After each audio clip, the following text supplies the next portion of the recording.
Hello guys! Welcome to Pines Channel. Ngayon naman po ay share ko naman sa inyo kung paano po i-cancel ang inyong membership sa Netflix. Kung ang gamit ko po ay computer, ay ganito po ang gagawin nyo. I-open nyo po ang inyong browser and punta po kayo sa www.netflix.com and pagka-open nyo po ng Netflix, login nyo lang po yung account nyo and punta po kayo dito sa profile nyo sa upper right corner and select nyo po yung account. Yan, dito naman po sa left side po ng inyong screen, makikita nyo po dito yung cancel membership. Yan, click nyo lang po yan. Dahil nakasubscribe pa po ako ngayon, ito po, mag-e-effect po siya sa October 27, 2023.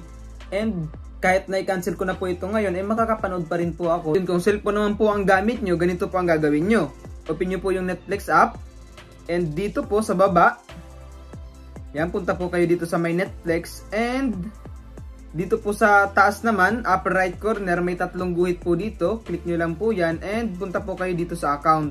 Dito po, makikita nyo na po yung cancel membership. Tulad po doon sa computer, check nyo lang po yung finish cancellation kung decidido na po talaga i-cancel yung membership nyo. Yun guys, yun lamang po. Thank you for watching and if you find this video helpful, please paki-like, comment, and subscribe naman po. Thank you!